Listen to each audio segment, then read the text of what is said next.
হাজারো জল্পনা কল্পনার পরে আমাদের কাজিনদের পটলাকটা হলো। আসসালামু আলাইকুম এভরিওয়ান, কি অবস্থা সবার?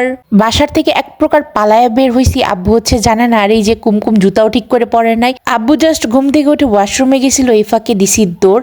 তো একটা একটা করে সমস্যার কথা বলতেছি, তো এর মধ্যে দুইটা সমস্যা অলরেডি পার করছি। এবার হচ্ছে এক একটাকে পিক করব। আসলে হাতে এত ব্যাগ হয়ে গেছে। কুমকুম বলতেছিল যদি আস্ত একটা মুরগি থাকতো সাথে তাহলে মানুষ নির্ঘাত বরিশাল্লা বলতো। তো রাজিরা বাজার থেকে চা খেয়ে নিছি। প্ল্যানিংটা হয়েছে রবনায়, আর রবনায় আসার পরেই হচ্ছে আমাদের আটকাইছে, মানে ব্যাগপত্র নিয়ে ঢুকতে দিবে না।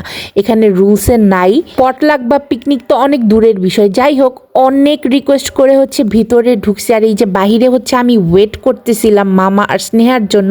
মামা হচ্ছে স্নেহাকে ড্রপ করে যাবে, আর মামা আশেপাশেই ছিল। যাই হোক, তো কুমকুম এখানে ফার্স্টে এসে আমাকে বলতেছিল যদি আমাকে পুলিশে ধরে তাহলে দোষ তোমাদের, আমি বলে দেবো আমি তোমাদের সাথে নাই। তো আমি বলতেছিলাম যে মানুষ যে এত পটলাক বা ওয়ান ডিশ পার্টি করে সেটা কই করে, এত যে ফেসবুক বা টিকটকে দেখি সেটা কোথায়। তো রবনায় আসলে আমাদের জন্য একটু হ্যাসেল হয়ে যায়। তারপরও বাচ্চাগুলি মন খারাপ করবে দেখে আসলে কিছু বলি নাই, ওরা নিরিবিলি একটা জায়গায় আসতে চাইতেছিল।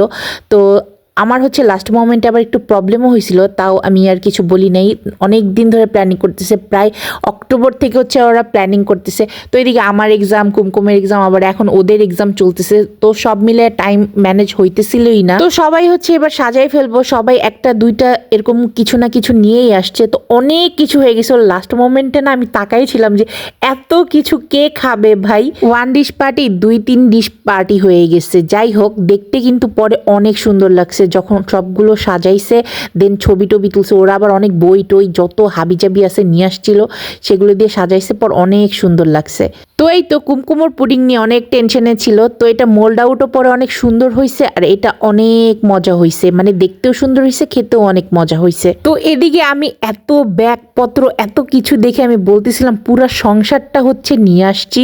আচ্ছা, 4টা সমস্যা শেষ হয়েছে, আমি 5 নাম্বারটা বলতেছি। তো এদের আমি বকতেছিলাম কারণ আমি ভিডিও ঠিক মতো করতেই পারতেছিলাম না, এত রোদ। আর রোদের মধ্যে না আমি ভালো করে শ্যুট করতে কখনোই পারি না। এমন না যে আমি দাঁড়িয়ে থাকতে পারি না, আমার হচ্ছে কেন জানি মনে হয় ক্লিপগুলো একটাও ভালো হয় না। তো আমি হচ্ছে টেনশনে ছিলাম যে এত দূরে থেকে কেকটা নিয়ে আসছি, কেকটা ঠিকঠাক থাকলেই হয়েছে, বাট না, কেকটা একদম পারফেক্ট ছিল, একটু নষ্টও হয় নাই। বাট এরা কেকের মধ্যে কিচ্ছু লেখে নাই, মানে সব কিছুতেই এদের হচ্ছে অ্যাস্থেটিক লাগবে। তো এই তো সাজানোর পর সব কিছু অনেক সুন্দর লাগতেছিল, অনেকগুলি ছবি তুলছি, অনেকগুলো হচ্ছে ভিডিও করছে এরা। তো এবার আসি সমস্যা নাম্বার 5-এ।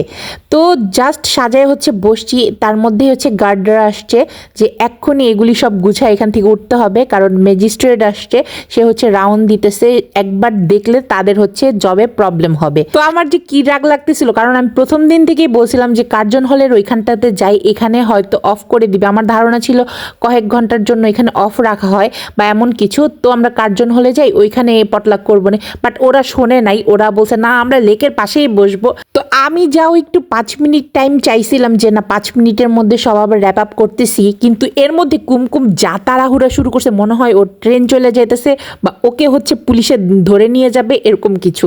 তো আমি পরে উঠে অনেকক্ষণ লেকের পাশে বসেছিলাম, পরে ওরা দেখি সব গুছায় টুছায় নিয়ে আসতেছে, আর এই যে হাসাহাসি করতেছিল। আচ্ছা, আমার পিকটা এখানে পড়ে গেছিল যেটা মাইমুন আঁকছে।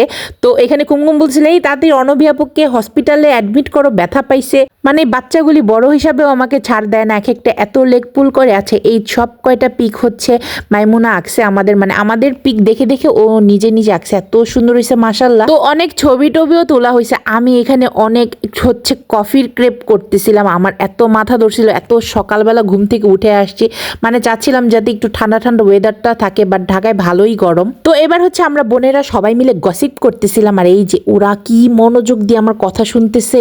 তো তারপর হচ্ছে ওদের একটু পিক তুলে দিলাম, ভিডিও করে দিলাম, আর দেন হচ্ছে বাসায় চলে যাব। মানে আমার আগে থেকে চিন্তা ভাবনা ছিল যে 12:30টার মধ্যে বের হব এখান থেকে। আসলে আব্বু বাদে বাকি বাংলাদেশের সবাই জানে যে আজকে আমরা রবনায় আসছি কাজিনরা মিলে পটলাক করতে। তো ওদের ভালো করেই আমি বলে দিছি যে নেক্সট টাইমে যা করবি সব বাড়িতে, কেউ যদি আর ঢাকার নাম নিছে তো খবর আছে। যাই হোক, তো এবার একটা একটা করে সবাইকে ড্রপ করব, দেন হচ্ছে বাসায় চলে যাব। তো এই ছিল আমার আজকের ভিডিও। নেক্সট ভিডিওর জন্য টিল দেন ঠিক করে আল্লাহ হাফেজ।